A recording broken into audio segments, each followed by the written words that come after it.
let's kick off the show with going through what happened last Wednesday and Thursday and Friday afternoon in terms of the draft. And we'll start with the two clubs that really shaped the draft in West Coast, picks 1 and 2, and then Essendon a bit later on. Yeah, I mean, the Eagles are the ones, aren't they, that had to get this right, given they had 1 and 2. They've done a lot of work to get 1 and 2 as well.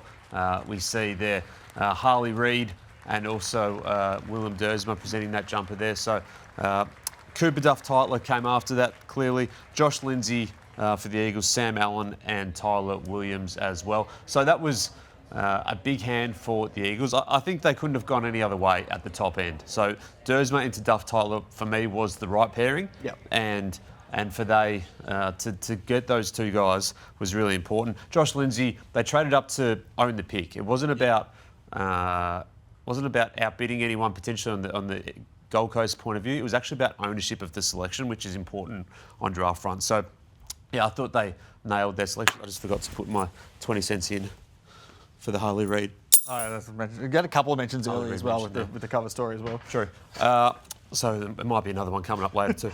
So I thought they did really well across their need, and they needed to. Yes, they certainly did. As for Essendon, I mean, I don't think it could have gone better for them in terms of the way the cards felt. So getting Sullivan Roby with that first pick would have been a dream scenario for them. They hosted him the week before the draft out at the hangar. And then the way they split those... So clearly they moved into Carlton's selection at pick 9, which ended up being pick 13 after bids. But the way they split their board to get Jacob Farrow in, knowing that he was less likely to get through Melbourne's picks coming straight after them than Dyson Sharp was. They could have got Dyson Sharp a bit later. You spoke about it on Wednesday night, the massive offers that were coming in, particularly from Adelaide, to move up the board to take Dyson Sharp, the South Australian prospect. I thought they navigated that really well. So they wind up with 3 players who could be big-bodied ball winners in time. I think Jacob Farrow probably starts his career off half-back and Sullivan Roby probably starts his career off half-forward. But they could be 3 of their best inside midfielders in the years to come. They had the decision to make on Adam Swade later in the draft. They let him get to Freo, but then Kondogiannis and Alashka later in the draft. I think it was a massive win for what Essendon did and what they needed straight away in 2026 under Brad Scott. Another club that I thought did really well was Hawthorn, and in a different way, because I liked the way that they traded back and were able to collect assets. They went asset hunting for 2026, didn't they, really? Yeah. So, and still grabbed 2 players of good talent in Cam Nairn and Aidan Schubert in the back end of the first round. So Nairn had real interest from Melbourne all the way through to Hawthorn's pick, where it ended up. Yeah. And a few in that range wanted him. He was probably a 2nd or 3rd choice for a lot of clubs that ended up selecting in that period of the draft. But the Hawks had their eye on a second tall in the lead up to the draft as well. And the trade to get the Brisbane pick as well for a future 3rd allowed them to get Schubert before a couple of other clubs had interest in him too. So to get some assets for next year, I thought it was a creative way to play the draft, given that rung of the draft pool as well, I think was relatively even. West Coast made the trade up to get 2 picks in a row where they placed bids on in Jai Murray and Bo Adensall. It meant Gold Coast was squeezed right the way through the draft. I found it fascinating, your piece that went up on AFL.com.au this morning in terms of what the behind-the-scenes aspects of the draft. Gold Coast got their 5 players, but they did it by, 5 DVI points in the end? 5 DVI points, which I can't even describe how minuscule that is. Like, it is so tight. So there was 5 points in it between the Suns being able to match their bids on Adensall as the 4th and then Coulson as the 5th. So tight. But this is the last draft that we'll see like this. Now, Gold Coast, again, worked the point system to within an inch of its life to land those 4 first-rounders. And even have the capability to match a 5th first-round bid if it did come on night 1. But they traded out a lot of players over multiple years to do so, to get a draft hand that was capable of matching those picks. So Jack Lukosius last year, Braden Fiorini this year, Ben Ainsworth this year, Connor Butterick this year, Sam Flanders this year, Malcolm Roses this year. They've also traded out their future first for next year. They don't have any early picks for next year either. Yep. So we won't see a draft like this again. So the AFL met with club CEOs last week and has 3 big points in its sights, and we've been saying this for a long time now. 3 big points in its sights for changing the bidding system next year. So matching a bid with only the club's next 2 picks is right at the forefront of its thinking. The club is likely to be able to go into deficit beyond that. So if you don't have enough points in your first 2 picks, I think that's going to be okay, but you're going to have to be prepared to push back your pick next year.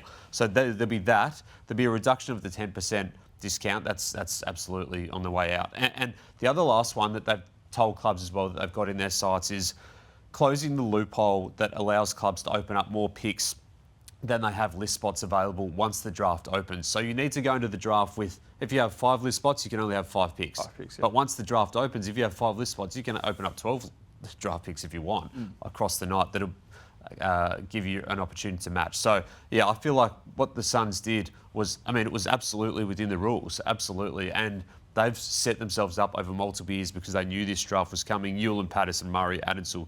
And then they traded in to get Avery Thomas, which was a bonus. Yeah, absolutely. And I like him at that part of the draft. So they did really well, and they've been prepared for it. But it didn't come for free. Like, they did trade a lot of players to get the points to be able to do that. Yes, I completely agree with you there. There were a number of twists across the course of the night. Clearly, Richmond was going to shape the draft at pick 8.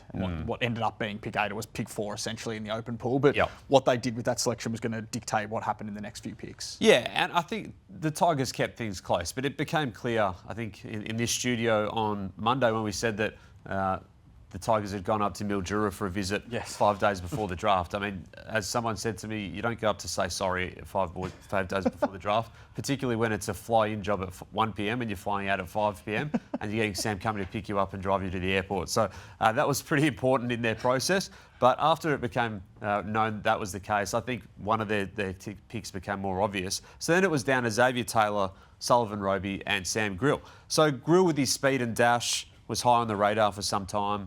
And his favouritism became clear on Tuesday, I think, with their intention to move back only if a club came hard for one of the picks. So there was only one player they could move back with confidence for, and it was Grill. So there was a lot of situations that was spawned from Richmond picking Grill.